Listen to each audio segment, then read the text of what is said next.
गेल्या कित्येक दिवसांपासून आपण बघतोय आपल्या भारतामध्ये गांजा किंवा वीड एक मोठा चर्चेचा विषय राहिलेला आहे। त्याच्या मागचं महत्त्वाचं कारण म्हणजे सुशांत सिंग राजपूतच्या केसमध्ये जेव्हा रिया चक्रवर्ती हिच्याकडे वीड आढळून आलेला आणि एनसीबीने तिला अटक केलं होतं। त्याचबरोबर एनसीबीने बॉलिवूडच्या अनेक ऍक्टर्स आणि ऍक्ट्रेसची चौकशी सुद्धा केलेली। ओके, आता परत गांजा एक मोठा चर्चेचा विषय झालेला आहे, पण ते फक्त भारतातच नाही तर जगभरामध्ये। त्याचं महत्त्वाचं कारण म्हणजे यूएनचं दरवर्षी एक कन्व्हेन्शन होते, एक परिषद भरते। या परिषदेला CND परिषद म्हणून सुद्धा ओळखलं जातं। आता ही CND परिषद काय ते मी तुम्हाला पुढे सांगणारच आहे लेक्चरमध्ये। पण या कन्व्हेन्शन मध्ये यूएनने गांजाला अति धोकादायक ड्रग्सच्या यादीतून काढून कमी धोकादायक ड्रग्सच्या यादीमध्ये टाकलेलं आहे। ओके, म्हणजेच आता गांजा अति धोकादायक ड्रग्स राहिलेला नाहीये।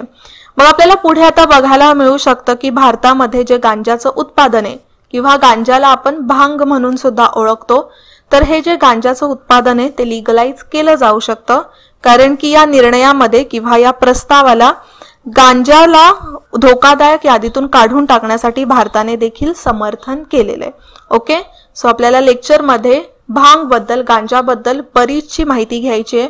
यूएनने असं डिसिजन का घेतलं, भारतामध्ये जर आपण गांजाचं सेवन बघितलं कन्झम्पशन, तर ते कोणत्या लेव्हल पर्यंत आहे, यासाठी कायदे कोणते आहेत, आणि जर समजा भारताने हे उत्पादन लीगलाइज केलंच तर मग त्याचे फायदे काय असू शकतात, तोटे काय असू शकतात, हे एकदम डिटेलमध्ये बघायचंय। तर नीट लक्ष देऊन बघा, भरपूर अशी माहिती तुम्हाला या लेक्चरमध्ये मिळणारच आहे। ठीक आहे, सो या लेक्चरची PDF तुम्हाला विजन गव्हर्नमेंट जॉबच्या टेलिग्राम चॅनलवर मिळेल। तसंच याचं ऑडिओ लेक्चर सुद्धा तुम्ही तिथून डाउनलोड करू शकता। त्याचप्रमाणे विजन स्टडीचं ॲप हे नक्कीच तुमच्या फोनमध्ये डाउनलोड करून घ्या। विजन स्टडीच्या ॲपमध्ये भरपूर असं मोफत स्टडी मटेरियल आहे जे तुम्ही डेली बेसिसवर रीड करू शकता। PDF नोट्स आहेत ज्या डाउनलोड करून वाचू शकता। तसंच डेली बेसिसवर प्रॅक्टिस टेस्ट विजन स्टडीवर कंडक्ट केल्या जातात, तर त्या टेस्ट जास्तीत जास्त अटेंड करण्याचा प्रयत्न करा। ठीक आहे, त्याचप्रमाणे तुमच्यासाठी एक महत्त्वाची अपडेट आहे, ते म्हणजे राज्यसेवा 2021 या बॅचचं ॲडमिशन 10 तारखेपर्यंत सुरू राहणार आहे, त्यानंतर क्लोज होईल। जर तुम्हाला ॲडमिशन घ्यायचंय तर लवकरात लवकर घ्या। सो आता आपण वळूया आपल्या टॉपिककडे। या टॉपिकचा महत्त्वाचा मुद्दा म्हणजे संयुक्त राष्ट्रसंघात ऐतिहासिक मतदानानंतर गांजाला म्हणजेच भांगला धोकादायक ड्रग्सच्या यादीतून हटवण्यात आले। धोकादायक ड्रग्सच्या यादीतून काढून ते कमी धोकादायक ड्रग्सच्या यादीत टाकलेले, हे सुद्धा लक्षात ठेवा। आणि हा निर्णय घेण्यात आलाय कमिशन ऑन नार्कोटिक ड्रग्स मध्ये। ओके, तर CND, तुम्ही इथे CNDचं काम सुद्धा वाचू शकता, काय policy making body of the United nations system with prime responsibility for drug related matters. म्हणजे बघा, दरवर्षी यांचं हे कन्व्हेन्शन होते, परिषद होते। या परिषदेमध्ये जेवढे यूएनचे सगळे सदस्य देश आहेत ते उपस्थित राहतात आणि ड्रग्स रिलेटेड जे काही मॅटर्स असतात त्याच्यावर सगळे महत्त्वाचे डिसिजन या परिषदेमध्ये घेतले जातात। तर या वर्षीची इथे जे तुम्हाला बाजूला इमेज दिसते तर ते CNDचंच ऑफिशियल ट्विटर पेज आहे। त्यामध्ये त्यांनी सांगितलेलं की जी आता CNDची 63वी, लक्षात ठेवा कितवी, हे इथे प्रश्न बनू शकतो तुम्हाला परीक्षेला, तर जे 63वा सेशन झालं CNDचं, त्यामध्ये कॅनॅबिसलाच आपण काय म्हणतो तर गांजा, कॅनॅबिस आणि कॅनॅबिस रिलेटेड जे सबस्टन्सेस असतात, म्हणजे कॅनॅबिसशी रिलेटेड जे काही पदार्थ असतात त्यांचा वापर करण्यावर किंवा त्यांना धोकादायक यादीतून काढून टाकण्याचा महत्त्वाचा निर्णय घेतलाय। मग यातले आता महत्त्वाचे मुद्दे जर आपण बघितले, यूएनने असा डिसिजन घेतला। एक म्हणजे हा डिसिजन डिस्कस करण्याचं यूएनचं महत्त्वाचं रिझन होतं, ते म्हणजे गेल्याच वर्षी 2019 मध्ये वर्ल्ड हेल्थ ऑर्गनायझेशनने, जागतिक आरोग्य संघटनेने शिफारस केलेली यूएनला की हे जे गांजा आहे त्याला धोकादायक ड्रग्सच्या यादीतून काढून टाका, आणि म्हणूनच CNDच्या या कन्व्हेन्शन मध्ये त्यावर डिस्कशन झालं, गांजाला या यादीतून काढण्यात आलं। मग ज्या वेळेला हा विषय मांडला गेला तर यांचं असं काही 5 रिझोल्युशन्स होते, ते कंप्लीट करायचे होते, पण 5 पैकी 4 हे रिजेक्ट झाले। फक्त एकच मतदान म्हणजे एकालाच जास्त वोटिंग झाली आणि ते पास करण्यात आलं, ते म्हणजे हे गांजा रिलेटेड रिझोल्युशन। ठीक आहे, यामध्ये या बाजूने गांजाला डेंजरस ड्रग्सच्या यादीतून काढण्यासाठी 27 देशांनी त्याच्या बाजूने मतदान केलं, तर 25 देशांनी त्याच्या विरोधात मतदान केलं, आणि या 27 देशांमध्ये आपला भारत सुद्धा होता। जर आपण शेजारचे देश बघितले तर चीन, पाकिस्तान, रशिया यांसारख्या देशांनी सुद्धा या विषयाला किंवा या प्रस्तावाला विरोध केला होता. ठीक आहे, तर CND मध्ये हा एक महत्त्वाचा निर्णय घेण्यात आलेला आहे. आणि त्यानंतर मग UN काय म्हणते की या ऐतिहासिक मतदानानंतर गांजाच्या औषधी व उपचारात्मक क्षमतेची पडताळणी करण्याचा मार्ग मोकळा झालाय. म्हणजे आता ज्यावेळेला गांजाला डेंजरस ड्रग्स मधून काढून टाकण्यात आलाय तर नक्कीच आता याचा सर्वात जास्त उपयोग कशासाठी करायचा? औषध निर्मितीसाठी. मग आता औषध निर्मिती करण्यासाठी त्याच्यावर भरपूर असं रिसर्च करावं लागेल आणि त्यासाठीच या निर्णयामुळे मार्ग मोकळा झालेला आहे असंच इथे UN म्हणतंय. मग आता आपण भारत आणि गांजा यांचं जर एक रिलेशन बघितलं तर हे रिलेशन खूपच वेगळं आहे. त्याआधी आपण बघून घेऊया की भांगाचे 2 महत्त्वाचे प्रकार आहेत या रोपाचे. तसं तर भांगेचं जे रोप आहे ना त्याच्यामध्ये एकूण 400 कंपाऊंड असतात. या 400 कंपाऊंड मधले महत्त्वाचे 2 प्रकार आहेत, 2 पदार्थ आहेत असं आपण म्हणू शकतो. एक म्हणजे THC आणि दुसरं म्हणजे CBD. THCचाच अर्थ होतो डेल्टा 9 टेट्रा हायड्रोकॅनाबिनॉल. नीट नाव लक्षात ठेवा, तुम्हाला परीक्षेला विचारलं जाऊ शकतो. THC म्हणजेच काय तर टेट्रा हायड्रोकॅनाबिनॉल आणि CBD म्हणजे कॅनॅबिडिऑल. ओके, तर हे लक्षात ठेवा. आता काही दिवसांपूर्वीच सरांनी सुद्धा तुमचं CBD ऑइलवर लेक्चर घेतलेलं. जसं CBD ऑइलला लिगलाइज करण्याबद्दल मागणी केली जाते. ओके, तर ते सुद्धा डिटेलमध्ये सरांनी बरंचसं लेक्चर घेतलेलं. पण आता यामध्ये ना या दोघांमध्ये काय फरक आहे तर एक तुम्ही म्हणू शकता CBDचं सेवन केल्यामुळे माणूस हाय होत नाही, म्हणजे तुम्ही म्हणू शकता नशा चढत नाही. आणि THC आहे तर THCने नशा चढतो. ओके, किंवा त्याला तुम्ही म्हणू शकता जे सायकोलॉजिकल चेंजेस होतात माणसाच्या डोक्यामध्ये माणसामध्ये तर ते THC मुळे होतं, CBD मुळे होत नाही. ठीक आहे, आणि CBDचा तर भरपूर असा उपयोग सुद्धा केला जातो. जसं कॅन्सरच्या ट्रीटमेंटमध्ये CBDचा उपयोग केला जातो, लंग डिसीजमध्ये CBD ऑइलचा उपयोग केला जातो. ओके, मग आता इथे भारत आणि गांजा या दोघांचा कसा संबंध आहे? जर बघायला गेलं तर गांजाचं उत्पादन अगदी पूर्वीपासून आपल्या भारतामध्ये होत होतं. इनफॅक्ट 1985 पर्यंत गांजा हा आपल्या भारतामध्ये वैधच होता. ओके, लिगलच होता, इलिगल नव्हता. पण त्यानंतर नार्कोटिक्स ड्रग्स अँड सायकोट्रोपिक सबस्टन्सेस और NDPS ऍक्ट म्हणून असं आपण म्हणतो आणि तो 1985 मध्ये संमत करण्यात आला. त्यानंतर गांजा आपल्या भारतामध्ये इल्लीगल झाला. ठीक आहे, आता हा जो 1985चा NDPS ऍक्ट आहे ना त्यामध्ये बरेचसे असे ड्रग्स आहेत जे देण्यात आलेले आहेत. मग त्यांचं सेवन म्हणा किंवा त्यांचं उत्पादन किंवा व्यापार सप्लाय या सगळ्या गोष्टींसाठी वेगवेगळ्या शिक्षा देण्यात आलेल्या आहेत. ओके, जर ड्रग्स जास्त डेंजरस असतील तर जास्त शिक्षा आहे, कमी डेंजरस असतील तर कमी शिक्षा आहे. अशा प्रकारचे बरेचसे ड्रग्स यामध्ये ऍड करण्यात आलेले आहेत. आणि गांजा, ज्यावेळेला आपण गांजा असं म्हणतो तर फक्त त्याच नावाने ओळखलं जात नाही, तर गांजाला वेगवेगळ्या नावांनी ओळखलं जातं. बेसिकली जर आपण म्हणतो जे नावाने त्याला ओळखलं जातं तर त्याचा यूज कशा प्रकारे केला जातो ना त्याच्यावर ओळखलं जातं. जसं गांजा भांग म्हणून सुद्धा आपण ओळखतो. कॅनॅबिस तर त्याचं इंग्लिश मधलं नाव आहे, वीड किंवा हॅश नाही तर मारिज्युआना. मारिज्युआना हे एक स्पॅनिश शब्द आहे.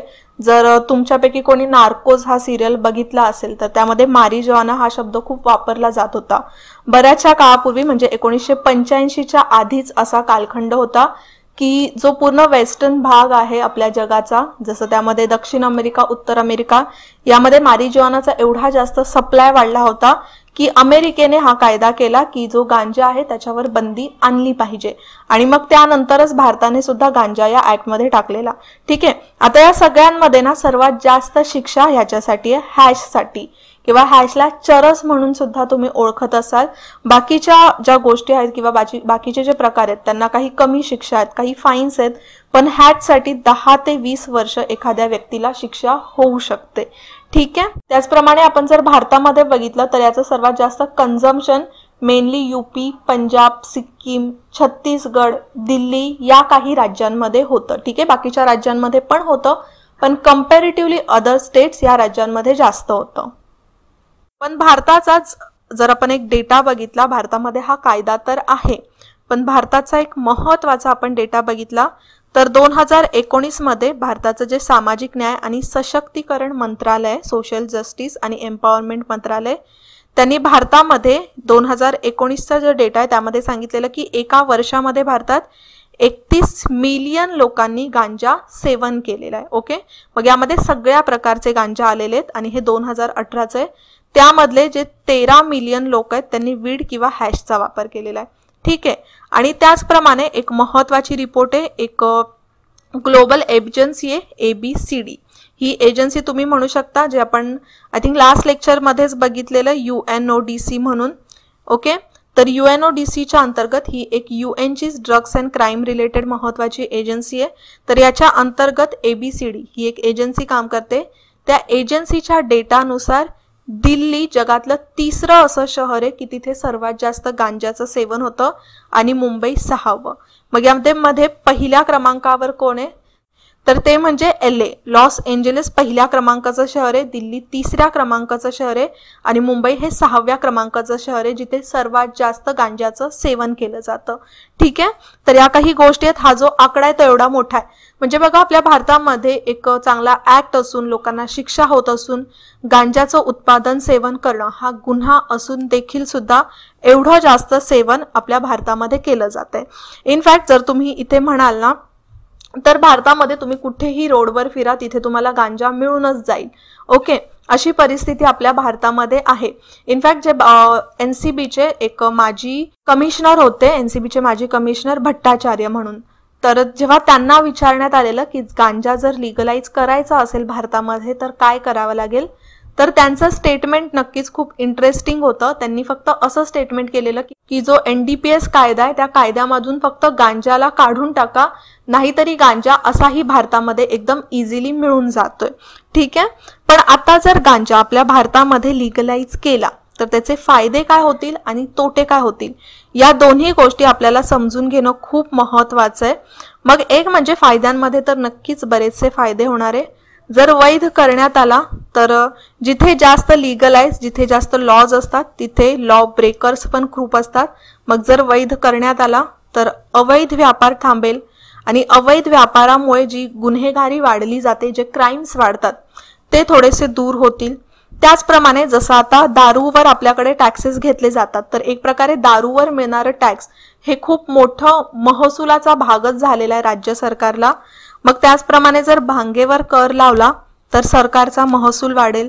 त्याचप्रमाणे ड्रग, जसं आता आपण गांजाला एक ड्रग्स म्हणून ओळखतो, तर ड्रग्स म्हणणं एक कलंकच आहे गांजासाठी असं आपण म्हणू शकतो ना, कारण की गांजाचा सर्वात जास्त उपयोग हा औषधांमध्ये सुद्धा केला जातो. इनफॅक्ट बऱ्याचशा अशा रिपोर्ट्स आहेत, WHO सुद्धा अशी रिपोर्ट आहे की जेवढं नुकसान आपल्या शरीराचं दारू किंवा तंबाखूमुळे होतं, निकोटीनमुळे होतं, तेवढं नुकसान गांजामुळे होत नाही, असे सुद्धा बरेचसे रिपोर्ट्स आहेत.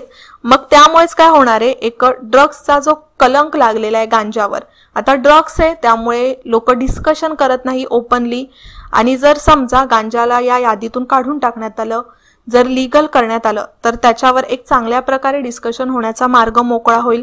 त्याचप्रमाणे याचा औषधी आणि औद्योगिक जो वापर आहे तो नीट करता येईल.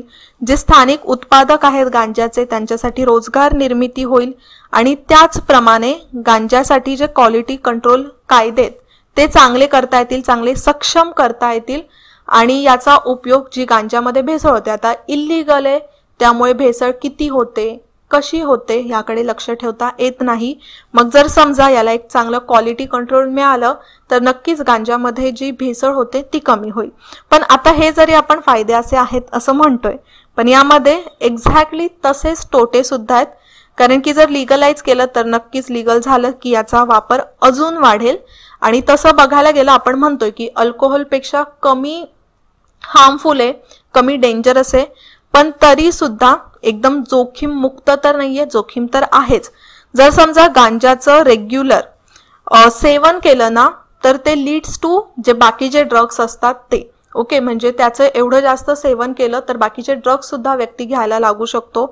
त्याचप्रमाणे कॅनॅबिस सायकोसिस म्हणजे तुम्ही म्हणू शकता कॅनॅबिसचं सेवन केल्यामुळे किंवा गांजाचं सेवन केल्यामुळे एक मानसिक किंवा जो नशा असतो त्याच्यामध्ये तरी काही कमतरता नाहीये, ती एक वैद्यकीय समस्याच आहे. त्यामुळे जर समजा याच्यावर नियमन केलं नाही तर त्याचं अतिसेवन वाढू शकतं आणि तसंच गांजाचा काळा बाजार एवढा वाढलाय, कमी प्रतीचं जे लो क्वालिटीचं गांजा एवढं मार्केटमध्ये मिळते की एखादा लहानसा कायदा म्हणजे साधासा फरक करण्यात आला तरी त्याचा लगेचच फरक आपल्याला या उत्पादनावर किंवा कमी प्रतीच्या उत्पादनावर, गांजाच्या काळा बाजारावर दिसून येणार नाही. तर मग जेवढे फायदे आहेत ना गांजा लीगलाइज करण्याचे, त्यापेक्षा जास्त कठीण तुम्ही म्हणू शकता तोटे आहेत. ओके, त्यामुळे जर आपल्या भारतामध्ये गांजा लीगलाइज केला तर त्यासाठी भरपूर असे कायदे लावावेच लागतील. ठीक आहे. आणि तसंच जर आपण बघितलं, मी तुम्हाला सांगितलं हा कायदा येण्याआधी, NDPS कायदा येण्याआधी भारतामध्ये गांजा हा लीगलाइज्ड होता, वैध होता. जर आपण भारतामध्ये बघितलं तर वेदांमध्ये भांगेच्या ग्रहणामध्ये उल्लेख केलेला आहे. जसं अथर्व वेदामध्ये याचा उल्लेख जास्त आढळून येतो. अथर्व वेदामध्ये वेगवेगळ्या रोगांसाठी भांगेचा उपयोग केला जातो असं सांगितलेलं आहे. त्याचप्रमाणे जर आत्ता आपण बघितलं तर कुंभमेळा, शिवरात्री, होळी अशा वेगळ्या वेगळ्या सणांना थंडाईमध्ये भांग पिली जाते किंवा भांग थंडाईमध्ये मिक्स करून पिली जाते. आता ते भांग काय असतं, जर तुम्ही जुन्या मूवीजमध्ये बघितलात बॉलिवूडच्याच, तर त्यामध्ये असं ते पानं असतात भांगेची किंवा गांजाची, ती अशी पेस्ट केली जाते आणि थंडाईमध्ये मिक्स करून पिली जायची. ठीक आहे. तर कुंभमेळ्यामध्ये जर तुम्ही बघत असाल तर असे साधू तुम्हाला दिसत असतील, जे चिल्लम आहे ते फुकत असतात, तर ते काय असतं, तो गांजाच असतो. ठीक आहे. सो आता आपण इथे बरीचशी माहिती घेतलेली आहे.